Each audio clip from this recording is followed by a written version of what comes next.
अत्यंत ओघवत्या भाषेमध्ये आवाज वाढवतो. हॅलो, हा, अत्यंत ओघवत्या भाषेमध्ये. आणि मी म्हणेल की मी आजपर्यंत अनेक करिअरचे कार्यक्रम केले, परंतु इतक्या उत्तम पद्धतीने करिअर हा विषय राजकीय क्षेत्र असू द्यात, परंतु एक मला असं वाटलं की तुम्ही आता जे बोलता तो ऍक्च्युअल कंटेंट आहे करिअर काउन्सिलिंगचा. तेव्हा मी आमदार साहेबांचे या ठिकाणी खास निवडले की तुम्ही सगळ्यांनी त्यांचे आभार व्यक्त करा. टाळ्यांच्या गजरामध्ये संपूर्ण विदर्भामध्ये हा सगळा शैक्षणिक अवेअरनेसचा म्हणजे शिक्षणाचं महत्व आणि करिअरचं महत्व याचा हा सगळा एक कार्यक्रम राबवला जातोय. आणि यामध्ये दैनिक सकाळ आहे आणि वंजारी एज्युकेशन फाउंडेशन आणि आता आपले डॉक्टर सोनारे सर या ठिकाणी बसलेले आहेत व्यासपीठावरती. सकाळ वर्तमानपत्रांच्या सर्व संपादक साहेब आणि ही सगळी मंडळी आहेत. मी तुमच्याशी बोलत असताना त्यांचाही उल्लेख करेन. मला तुम्हाला हे सांगायचं मित्रांनो, करिअर हा विषय आमदार साहेबांनी जसा मांडला इतकाच महत्वाचा आहे. सचिन तेंडुलकरचं उदाहरण जे सांगितलं आपण ते मला इतकं आवडलं. त्याचं कारण मला सचिन तेंडुलकर माझ्या दृष्टीने करिअरचा आयकॉन. तुम्हाला डॉक्टर व्हायचंय ना, सचिन तेंडुलकरचं बाकीचं फॉलो करा काय केलं ते. म्हणजे सचिन तेंडुलकरनी ज्या दिवशी त्याचं सिलेक्शन झालं त्या दिवशी ठरवलं की मी वडापाव खाणार नाही. वडापाव तो मुंबईचा आहे, टिपिकल मराठी नाश्त्यामध्ये वडापाव लागतो मुंबई पुण्यात. आणि इथे मला माहित नाही, परंतु वडापाव खायचा 2 खायचे एका वेळेस असा सचिन त्याने वडापाव बंद केला. तर किती वर्ष केला, तर वयाच्या 40-41 पर्यंत, जोपर्यंत शेवटची मॅच खेळणार तोपर्यंत. त्याला इंटरव्ह्यू मध्ये प्रश्न विचारला की वडापाव का बंद केला, परवडत नव्हता का. खरं तर पिझ्झा पण खाऊ शकला असता. तर सचिनने सांगितलं की वडापाव खाल्ल्यानंतर माझ्या फिजिओलॉजी मध्ये म्हणजे पचन संस्थेमध्ये बदल होणार, काही प्रमाणात का होणार फॅट वाढणार. ते फॅट मला रनिंग बिटवीन द विकेट म्हणजे नुसतं टच केला आणि रन काढली त्यासाठी मला त्रास होणार, मी आउट होणार. आणि म्हणून मी ते पाळलं. सचिननी शेवटची मॅच संपल्यानंतर दादरला गेल्यावर त्याच्या 2 शाळेतल्या मित्रांना कॉल करून बोलून घेतलं आणि तो टिपिकल गार्डन वडापाव 3 वडापाव खाल्ले सचिन तेंडुलकरने, भारतरत्न सचिन तेंडुलकरने. तो म्हणला मी एक 25-30 वर्षांचा उपवास केला होता वडापावचा, त्याग करावा लागेल. त्याला खाता येत होता. तुम्ही अजूनही स्टॅटिस्टिक्स बघा, काही मुलं समजा जाणकार असतील तर क्रिकेटमध्ये how many times Sachin was out by run out. रनआउटने नाही आउट झाला बऱ्याच वेळा. 40 वर्षाचा सचिन सुद्धा तुरु पळायचा. त्याच्यासोबतचा 23 वर्षाचा प्लेअर पोहोचायच्या आधी सचिन इथं पोहोचलेला असायचा. त्यामुळे सचिन तेंडुलकर हा कोणत्याही क्षेत्रामध्ये जाण्यासाठीचा एक आयकॉन आहे. त्याने काय केलं तसं आपण करूयात का. मला मिलिटरीत जायचं आहे तर मिलिटरीत जाण्यासाठी आता मला पहाटे 4:30 वाजता उठावं लागेल. नुसताच फॉर्म भरणे याला करिअर म्हणत नाही. कोर्स निवडणे म्हणजे करिअर नाही. सगळ्यात महत्वाची गोष्ट आहे ते फाउंडेशन आहे, फाउंडेशन. आणि ती सातत्याने चालणारी प्रक्रिया आहे. लता दीदींना प्रश्न विचारला होता की तुमचं गाण्याबद्दलच कधी शिकलात आणि मग कधी तुम्ही फायनली इम्प्लिमेंट केलं. लता दीदी म्हणाल्या अब तो मैं सीख रही हूं. वयाच्या 80व्या वर्षी म्हणाल्या अब तो मैं सीख रही हूं. आणि अजून शिक्षण माझं थांबलेलं नाहीये, ते चालू राहणार. सतत चालू ठेवणं म्हणजे काय होतं, 10वीत 92 आणि 12वीत 64 होत नाही. मी पुण्यातली बरीच मुलं पाहतो 10वी मध्ये खूप मार्क पडले, कौतुक आहे. पण 12वीत ते मेंटेन करायचं असेल तर मग 11वीचा आजचा पासूनचा सगळा प्रत्येक दिवस उपयोगात आला. सर मी व्याख्यानाला जातो आणि व्याख्यानाला गेल्यावर कार्यक्रमात अनेक वेळा जात असतो, पोहोचत असतो. आमचे शेजारचे जे काका आहेत ना ते मला नेहमी म्हणायचे विजय चहाला येते. मी म्हणायचो आता पुण्यात तर कुणी असं चहाला बोलवतं, असं पुण्यामध्ये चहा प्यायलाही असं कुणी म्हणत नाही. उलट आला 20 मिनिटं गप्पा मारल्या तरी नंतर म्हणतात उठताना पुढच्या वेळेस आल्यावरती चहा नक्की घ्यायचा वाटतं. हा पुण्यातला माणूस मला चहा का म्हणतोय म्हणून मला आश्चर्य वाटलं. मी जात नव्हतो, सांगायचो आज मी नागपूरला, उद्या कोल्हापूरला, सोलापूरला कारण सांगायचं. एक दिवशी त्यांनी मला माझ्या कारच्या पार्किंग मध्ये बरमुडा आणि टी शर्ट वरतीच पकडलं. आता कुठे चाललं नाही ना, म्हणलं नाही चाललं. सर म्हणले चहा. म्हणलं चला. चहा प्यायला त्यांच्या घरी गेलो. चहा सोबत बिस्किट आली. निम्मा कप चहा पिऊन झाला. बिस्किटाचे 2 प्रकार असतात. मारीचं आत जात नाही, पार्लेचं आत गेलेलं बाहेर येत नाही. दोन्ही प्रकारची बिस्किट मला त्यांनी दिली. ती दोन्ही बिस्किट खाऊन निम्मी आता नवीन चेंज झालंय. माहिती जातं बरं का, आता जातं. मला वाटतं भाषण कोणतरी ऐकत असत. आता बारीक केलं आकार त्यांनी, तर कपाचा आकार मोठा झाला का नाही, पण मारीचं जात नाही बरं का आता. नाही तर तुम्ही घरी जाऊन टेस्ट करता, जाते. पण त्यावेळेस जातो. मग मी 2 तुकडे करून असं नाही करत. आपण घरी कसं बिस्किट घालतो आपलं माहिती आहे. माझे काही विद्यार्थी तर असे 4चा गठ्ठा करतात. तर असं बिस्किट चहा माझा ते निम्मा प्रकार झाला. निम्मा चहा पिऊन झाल्यानंतर ज्या काकांनी मला चहाला बोलवलं होतं ते म्हणाले, विजय तुला चहाला का बोलवलं ते सांग. म्हणलं बरोबर आहे, काहीतरी कारण होतं. फुकट चहा नाही पाहिजे. मी म्हटलं काय कारण आहे. ते म्हणले आमच्या पिंट्याला मिलिटरीत टाकायचं आहे. अहो म्हणलं टाकल्यावरती लागेल ना. मिलिटरी सारखं एवढं रिस्पेक्टेबल फील्ड आहे, त्याच्यामध्ये टाकायचं नाही, त्याला जॉईन करणं म्हणतात. Join Indian army, join military.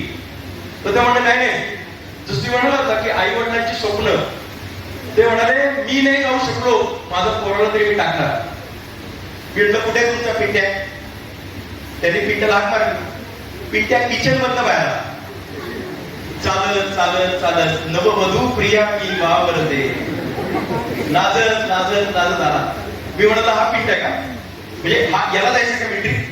त्याने माझ्याकडे असं बघितलं ना, त्या बघण्यामध्ये असं होतं की मिलिटरी ग्रेट आहे पण मला नाही जमणार, असं त्याचं म्हणणं होतं. आणि हे त्याला रेटून म्हणतात त्या मिलिटरी. आता उरलेला चहा प्यायचा होता. काही बिस्किट खाली गेली होती, त्यांचं लक्ष नसताना खायची होती. म्हणून म्हटलं आता यांना उत्तर द्यायला पाहिजे. मग मी म्हणालो पिंट्याला 12वी नंतर एनडीए ची परीक्षा असते माहिती, नॅशनल डिफेंस एकेडमी. 12वीं 12th के बाद एनडीए की एग्जाम होती है. अब तक वो सिर्फ लड़कों के लिए होती थी, अब ये साल से लड़कियों के उनको लिए भी चालू हो गई.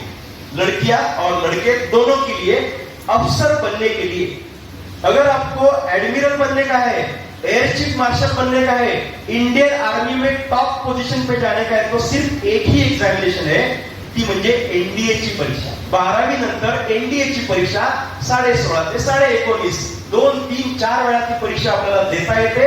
GAT, mental ability, mathematics, English, general studies आणि सगळ्यात शेवटी एसएसपी 5 दिवसांचं एसएसपी असतं.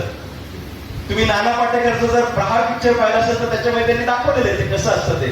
तर एसएसपी ची परीक्षा असते आणि याच्यानंतर तुमचं सिलेक्शन होतं. 3 वर्षांची डिग्री असते पुण्यामध्ये एनडीए मध्ये. बीएससी किंवा बीए ची डिग्री मिळते आणि त्यानंतरचं 1 वर्षाचं ट्रेनिंग. तुम्ही जर एअरफोर्स मागितलं असेल तर त्याच्या हेडक्वार्टर्सला, नेव्ही मागितलं असेल तर नेव्हीला, डेहराडूनला जायचं असेल तर डेहराडूनला, अदरवाईज त्या ठिकाणी नेव्ही आर्मी एअरफोर्सच्या हेडक्वार्टरला 1 वर्ष असं 4 वर्षाचं ट्रेनिंग असतं. आणि मग ते पेपरला फोटो बघतो आपण सकाळमध्ये असे कॅप्स उडवल्यात आणि ते अधिकारी झालेत. तर हे सगळं जे असतं ती मिलिटरीची परीक्षा असते. ते मी त्या पिंट्याला सांगत होतो. पिंट्या ऐकत होता. पिंट्याला मी हे पण सांगितलं की बघ डायरेक्ट एंट्री 10+2 TES नावाची पण पद्धत आहे, त्याच्यातून सुद्धा तुला इंजिनिअरिंगच्या माध्यमातून जाता येऊ शकेल. तर म्हणलं ठीक आहे. पण तो म्हणाला मिलिटरीमध्ये इंजिनिअरची काय गरज आहे. त्याने मला आडवं लावलं. आडवं का लावलं, कारण त्याला जायचंच नव्हतं. वाकडं शिरला तो, घर त्याचं होतं, पण ते पण नंबर पडेल. तो म्हटलं काय गरज आहे इंजिनिअरची. मी म्हटलं राजा आता काय पावन खिंड सारखे काय युद्ध, तलवारी, ढाल, घोडे, हत्ती असं असतं का. तो जुना काळ झाला. तो जुना काळामध्ये आपण शौर्य गाजवलेले, महाराष्ट्राने शौर्य गाजवलेले. पण आता पाकिस्तान विरुद्ध भारत असं होईल का तलवारी घेऊन तिकडनं 200 घोडदळ आले आणि इकडनं सैनिक आले आणि इकडनं बाण मारतायत. काही ठिकाणी ठीक, पण सगळ्या ठिकाणी. मग दिल्लीमध्ये बसून लाहोरमध्ये बॉम्ब टाकता आला पाहिजे यासाठी electronics, telecommunication, computer engineering, artificial intelligence, machine learning, telecom, हे सगळं लागणार आहे. आणि ते कोण? इंजिनिअरिंगचे लोक करतील. म्हणून ती पण एक स्कीम आहे. त्याला म्हणताय बघ, डॉक्टर म्हणून सुद्धा तू मिलिटरी जाऊ शकतोस. आता तो म्हणला काय गरज आहे डॉक्टरची? मी म्हणलं राजा, जर भारतातले सैनिक आजारी पडले तर डायरेक्ट गोंदियामध्ये आणायचे का त्यांना? त्यांना तिथंच तपासलं पाहिजे ना, तिथंच त्यांना मलमपट्टी केली पाहिजे, तपासलं, औषधे दिली पाहिजे. म्हणून तिथे डॉक्टर पाहिजे. आता तिथला डॉक्टर जर एखाद्या तंबूमध्ये भारतीय सैनिकाला मलमपट्टी करतो आणि दुर्दैवाने जर तिथे पाकिस्तानचे 2 सैनिक आले आणि ते बाहेरून म्हणाले हँड्स अप, तर भारतातला डॉक्टर जो आतमध्ये जो तपासणी करतो असं म्हणेल का? टॅम्पिस टॅम्पिस टॅम्पिस, मला नाही मारायचं, मी डॉक्टर आहे. तर पाकिस्तानचा सैनिक काय म्हणे? तू आहेस काय यांना तपासणी करतोस? तुलाच पहिल्यांदा ओळख. आणि म्हणून त्या डॉक्टरला, भारतीय डॉक्टरला खाली पडलेली रायफल घेऊन ताबडतोब त्या सैनिकावरती धडधड धडधड करून त्याला मारता आलं पाहिजे. म्हणून तो डॉक्टर पण असला पाहिजे आणि तो मिलिटरीतला अधिकारी पण असला पाहिजे. त्याचं प्रशिक्षण दोन्ही असलं पाहिजे. हे मी त्या पिंट्याला सांगितलं. त्याला मी कंबाईंड डिफेन्स सर्व्हिसचं पण सांगितलं. सीडीएस, ग्रॅज्युएशन नंतर बीएससी इंजिनिअरिंग नंतर जाता येतं. आता या सगळ्याच्या सगळ्या संधी मुलींसाठी पण आहेत, मुलांसाठी पण आहेत आणि मुलींसाठी पण आहेत. परमनंट कमिशन पण आहे, शॉर्ट सर्व्हिस कमिशन पण आहे. आम्ही आपल्याला सगळ्या ह्याच्यामध्ये जात आहे. आता हे पिंट्याला सांगत असताना माझ्या बाबतीत दुर्दैवाची गोष्ट काय झाली, जशी आता माझी सकाळी बस बदल झाली. मी दुपारी काल 3 वाजता गाडीत बसतोय आणि पोहोचलोय 11:15 वाजता नागपूरमध्ये.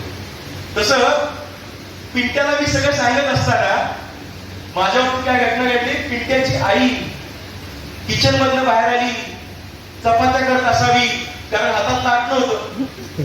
आणि दुर्दैवाची गोष्ट म्हणजे लाटण्याचं टोक माझ्याकडे होतं. मला म्हणाले तुम्ही आमच्या मुलाला मिलिटरीत टाकताय काय? मी म्हणलं वेगळंच प्रकरण चालू झालं. मी म्हणलं मी नाही, तुमचे मिस्टर. आणि पटकन चहा पिऊन घेता. पिट्टेचे काय म्हणाले माहिती का?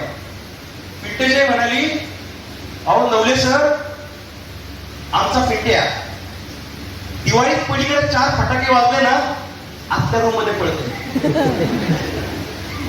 पाकिस्तानच्या लोकांनी ट्रायल म्हणून जरी बाहेर काढले, हे डायरेक्ट नागपूरपर्यंत खाली. तो म्हणला पिंटे आमचा, ती म्हणाली नोव्हेंबर डिसेंबर महिन्यात थंडी पडते ना, थंडी लगेच त्याला शेंबूड येतो, सर्दी होते. -4 डिग्री सेल्सिअस मध्ये सियाचीन मध्ये माझा पिंट्या काम करेल का? म्हणलं बरोबर.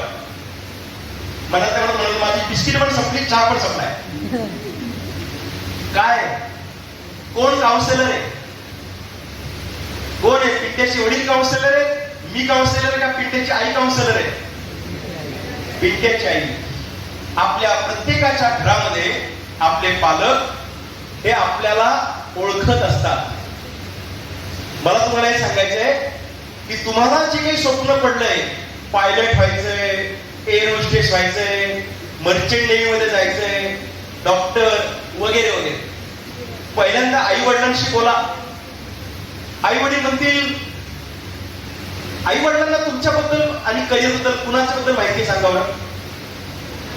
आई वडिलांना कदाचित नीट परीक्षा माहित नसेल, कदाचित त्यांना ऍफकॅट परीक्षा काय माहिती नसेल, कदाचित डिप्लोमा करू का डिग्री करून जाऊ देत हे त्यांना माहिती नसेल. पण आमच्या मुलाला किंवा मुलीला काय जमतं आणि काय जमत नाही हे आई वडिलांना माहिती. की बाबा याला 100ची नोट दिली आणि बाजारातून कोथिंबीर आणायला सांगितली तर 20 रुपयाची कोथिंबीर आणते 80ची ते ठेवून घेते. आणि जर हा म्हटला की मला MBA फायनान्स करायचं तर आई म्हणते तुला आधी 20 रुपये आणि 80 रुपयातला फरक कळतोय का ते बघ. गल्लीतली सायकल नीट चालवता येत नाही आणि पोरगा म्हणते मला पायलट व्हायची. आई म्हणते सायकलची चेन पडली ती दुरुस्त कर आधी, नंतर बघू. मित्राच्या पायात मोडलेला काटा काढताना काटा राहिला बाजूला आणि दुसरीकडनं रक्त काढलंय आणि म्हणतोय मला सर्जन व्हायचे, सर्जन, डॉक्टर. तर मला असं वाटतं या ठिकाणी हे होता येणार नाही असं नाही.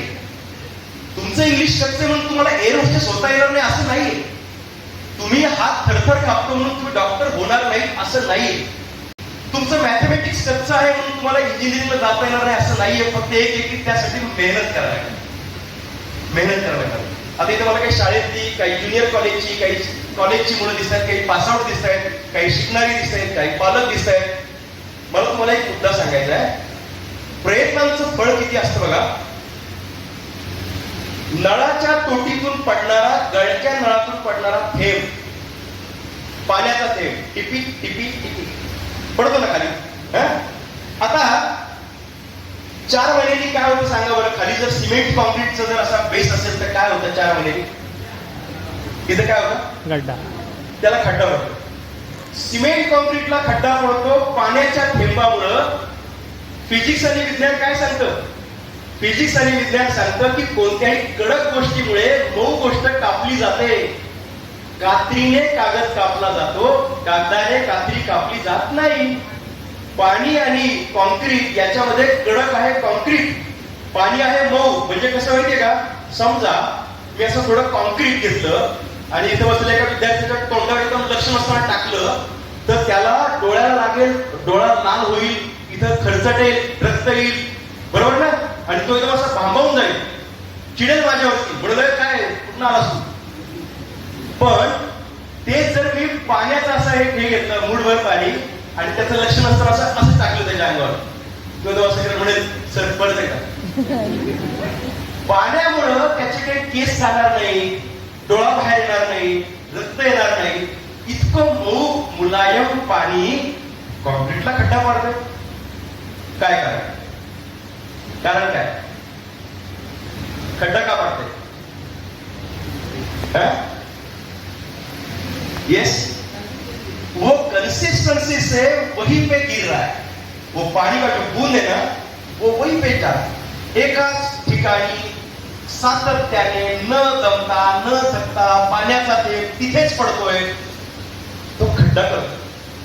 मग तुमच्या आमच्यातले काही मुलं जर मॅथमॅटिक्स मध्ये कच्चे असतील असं त्यांचं म्हणणं असेल आणि रोज 8 तास अभ्यास केला तर, रोज 4 तास इंग्लिश तयारी इम्प्रुव्हमेंट केली तर, रोज 2 तास सायन्स, कॉमर्स, आर्ट्स, तुमचा जो विषय पर्सनॅलिटी डेव्हलपमेंट, काही एकदम असे काटकुळे वगैरे पोरं असतात. व्यायाम केला तर, दररोज 2 तास व्यायाम केला तर, अरे 6 महिन्यामध्ये आउटपुट दिसेल. 6 महिने. त्यामुळे करिअरमध्ये, कोणत्याही करिअरमध्ये जायचं असेल तर आपल्याला खूप वेळ त्यासाठी द्यावा लागेल. चार्टर्ड अकाउंटंटची परीक्षा असते. मला मुलं म्हणतात, माझ्याकडे केस आली परवा. मला काय म्हणाले, तिचे एक मुलगी, तिचे वडील ते म्हणाले की आमची परिस्थिती एकदम स्ट्रॉंग आहे, आम्ही श्रीमंत आहे. म्हणजे ठीक आहे म्हणलं, आता मला काउन्सिलिंगचे पैसे मिळणार. ते म्हणले की माझी मुलगी ज्यांच्या घरात आम्ही देणार आहे, म्हणजे तिचे मिस्टर पुढचं लग्न झाल्यावर ते पण श्रीमंत असतात, तर माझ्या मुलीसाठी तुम्ही असं करिअर शोधा ज्याच्यामध्ये तिचं शिक्षण झालेलं असेल, ग्रॅज्युएशनचं. बघा त्यांची रिक्वायरमेंट पालक म्हणून. तिला म्हटलंच तर जॉब करता आला पाहिजे, म्हटलंच तर बिझनेस करता आला पाहिजे, पण याची कंपल्शन नाही. विनाकारण नाही करायचं, डिपेंडंट नाही राहायचं. पण तिला जर वाटलं की 2च तास काम करायचं तर 2च तास काम करता आलं पाहिजे. तिला जर वाटलं तर 4 महिने सुट्टी टाकायची तर टाकता आली पाहिजे. कारण तिच्याकडे कोट्यावधीची प्रॉपर्टी असेल, कदाचित तिला गरज पण पडणार नाही, पण ती ग्रॅज्युएट व्हायला पाहिजे. असं करिअर सांगा. मी पहिल्यांदा चार्टर्ड अकाउंटंटचं सांगितलं, कॉमर्स मधलं नुसतं सांगितलं. चार्टर्ड अकाउंटंटच्या 3 स्टेजेस आहेत, फाउंडेशन, इंटरमिजिएट, फायनल. आणि त्याला 12 तास अभ्यास करावा लागेल. त्यालाच म्हणजे एक मिनिट, आमची मुलगी जास्त वेळ अभ्यास करणार नाही. ठीक आहे, आता काय, मग मी तिला कंपनी सेक्रेटरी सांगितलं. कंपनी सेक्रेटरी म्हणजे माहिती काय असतं, कंपनीचे काही मॅटर झाले तर न्यायालयीन लढाई किंवा कायद्याच्या बाबी किंवा त्यातला तोडगा काढणं हे काम CS करतात, कंपनी सेक्रेटरी. ते म्हणजे नको, ते पण नको. मग तिला मी CMA सांगितलं, ते म्हणजे इतके छोटं नको आणि 5 वर्ष जाते. MBA फायनान्स सांगितलं, ते म्हणजे ग्रॅज्युएशन पाहिजे फक्त, MBA पण नको. आता शेवटचा ऑप्शन मी तिला सांगितलं की तू लॉ कर, लॉ, LLB. आणि ते म्हणले येस. LLBचा काय फायदा झाला, ग्रॅज्युएशन झालं, गव्हर्नमेंट कनेक्शन आलं त्याच्यामध्ये. तिला लग्न झाल्यानंतर वाटलं की मुलं छोटी आहेत, सध्या मी काही वकिलीची प्रॅक्टिस करणार नाही, चालतंय, सनद कुणी काढून घेणार नाही. त्यानंतर तिला वाटलं की फक्त सकाळीच मी वकिलीचं काम करेल, तेवढंच करशील, संध्याकाळी म्हणजे दुपारच्या नंतर सत्रात करणार नशील, आणि कॅपॅबिलिटी पण आहे. मला असं वाटतं की प्रत्येकाच्या केसमध्ये वेगळेपण आहे. आमच्याकडे एक पालक महिलाचा फोन आला. ती म्हणाली, पालक महिला, की आमचा मुलगा चिडका आहे, चिडका, नाना पाटेकर, त्याला जरा शांत करा. मी म्हणलं, तो जर चिडका आहे तर असू दे ना त्याला चिडका, जसा आहे तसं ऍक्सेप्ट करू ना आपण. तर त्या बाई माझ्यावरच चिडल्या, इतक्या चिडल्या. मी म्हणणार, तुमचा मसालाच तिखट दिसतोय भाऊ, आई पण चिडकी, तू पण, मुलगा पण चिडका. मग त्या ठिकाणी त्या बाईंना मी सांगितलं, तुम्ही लक्ष दिलंय की आमचा मुलगा किंवा तुम्ही जसे आहात तसे स्वीकारून आहात. म्हणजे काय, चिडका आहे ना, मग चिडणाऱ्या क्षेत्रात पाठवू ना त्याला. कोणती क्षेत्र चिडकी आहे सांगावर? चिडकी म्हणजे राग पाहिजे तिथं, तिथं असं संताप पाहिजे. कोणती क्षेत्र आहे? बॉक्सिंग मध्ये त्याला पाठवता आलं असतं, तू करिअर काउन्सिलर झालास. बॉक्सिंग मध्ये काय लागतो? राग ना, का तो असं करतो? समजा बॉक्सिंग खेळणारा माणूस रागीट नसेल तर काय होईल? मार, तुला मारू, बरं नको, बरं मार. अरे बॉक्सिंग मधल्यानी त्याला नुसतं एक लागलं तर 4-5 ठप मारलं पाहिजे त्याला. बॉक्सिंग वाला चिडका पाहिजे, विनम्र मुलगा चालू का तिथं? नाही झाला. पोलीस गुंडांच्या विरोधात चिडला पाहिजे की नाही? तर समोरनं मोर्चा आला आणि मोर्चा आल्यानंतर आपला पोलीस समजा चिडका नाही, एकदम असं हरिभक्त पराय हवं आहे. मोर्चा आल्यानंतर, अरे काय कसे लागले तुम्ही, काय विशेष काय, बरं 5-50 झाले का फक्त, हे आणारे मग 200 मागणं, असं म्हणून त्या सगळ्या पोलीस चौकीमध्ये कुस्ती करायची. समजा मिलिटरीमध्ये आमचा एक शांत प्रवृत्तीचा माणूस गेला, पाकिस्तानच्या विरोधात त्याच्या मनात राग निर्माण होत नाहीये, सगळ्यांना तो आपलीच रे, हे हा पण आपला, तो पण आपला, माणसाचे सगळे रे, कशाला मारता विनाकारण, असं म्हणत असताना पाकिस्तानच्या सैनिकांनी गोळी मारली त्याला, तर अरे बाळा इकडे गेली रे, जरा मध्ये मारतो असं म्हणणारे. म्हणजे चिडक्या माणसांची पण करिअर्स आहेत. त्या ठिकाणी तुला तेच काम करायचंय ना, मग तुझा स्वभावात हाच मुद्दा आहे की मी चिडका आहे. कशाला चिडकेपणा बदलता? कडू कारलं, साखरेत टाकलं, तुपात घोळलं, त्याच्या पाकामध्ये ठेवलं तरी ते कडूच लागणार आहे. मी याचा अर्थ चिडकेपणा घालवता येत नाही असं म्हणत नाहीये, घालू, पण मी म्हणेन की चिडकेपणा आहे त्याचा काय फायदा करता आला तर बघूया. आता तसेच प्रश्न मला कधी कधी मुलांचे पण येतात. मला परवा एक 11वीचा मुलगा भेटला, तो म्हणला, सर मी खूप शांत आहे. म्हटलं मग? मला असं भाषण असं द्यायचंय किंवा मला खूप बोलायचंय. म्हटलं बोल मग. नाही म्हणलं, मला प्रॅक्टिस नाहीये. मग मला आई सारखी म्हणते की तू काहीच बोलत नाही, नुसता घुम्या. मी म्हटलं, तू जर कलेक्टर झालास तर तुला बोलावं लागेल का? तू जर क्रिकेटपटू झालास जसं सचिन तेंडुलकर, तो काय गप्पा मारायचा का बॅटिंगला? मग काय कसं काय, भारतीय प्रश्न कोणते, बेळगाव प्रश्न कसे सुटेल वगैरे, पाकिस्तानच्या माणसाला मग दाभोळ साईडला पावसाचं कसं काय, आपण काय भेटणार, शेतकऱ्यांना विचारतो कसं काय पाऊस बरा आहे का वगैरे. सचिन तेंडुलकर फक्त बॅटने बोलायचं ना, मग इथं बोलका, सचिन तेंडुलकर स्वतः बोलका वाटतो का? नाही, शांत देतो. पण सायंटिस्ट बनला तुम्ही तर तुम्हाला पण शांतपणाच पाहिजे ना, कशाला गप्पा मारायच्या? बरं, बोलकी करिअर्स कोणती आहेत मग? जी माणसं बोलतात त्याच्यासाठीची करिअर्स कोणती आहेत? सांगा पटपट. मोटिवेशनल स्पीकर, त्याला असं चालता पण आलं पाहिजे. नंतर दुसरं मीडिया, वकिली, राजकारण, वक्तृत्व, म्हणजे वक्तृत्व क्षेत्र जिथे जिथे लागेल ते, ज्याच्यात अजून तुमचं ऍक्टिंग, जिथे चित्रपट आणि नाटक असतं तिथं बोलता आलं पाहिजे, ते क्षेत्र. शिक्षक, प्राध्यापक. आता कधी कधी असं होतं का की वर्गात आलेले शिक्षक, मॅथमॅटिक्सचे शिक्षक कमी बोलणारे असतील तरी चालतील, कारण ते फळ्यावर लिहितात ना. आता मॅथमॅटिक्स शिक्षक जर असं नुसते बोलून राहिले की इंटिग्रेशन करत असताना मग काय करायचं, इथे 2x घ्यायचं, मग 2x मग करून घ्या, x 0 to infinity करून घ्या. पोरं म्हणतील सर लिहा ना. आणि मराठीचे शिक्षक जर आले आणि त्यांनी कविता लिहायला सुरुवात केली नसती, अरे मराठी शिक्षकांनी ते एक्सप्लेन केली पाहिजे, हिंदीच्या शिक्षकांनी ती एक म्हणजे सांगितलं पाहिजे ना. सो प्रत्येकाच्या प्रत्येकाच्या क्वालिटीज वेगळ्या आहेत आणि म्हणून तुमचे करिअर्स पण वेगळे वेगळे ठरतात. आता मी करिअरचे तुम्हाला 2 पर्याय सांगतो.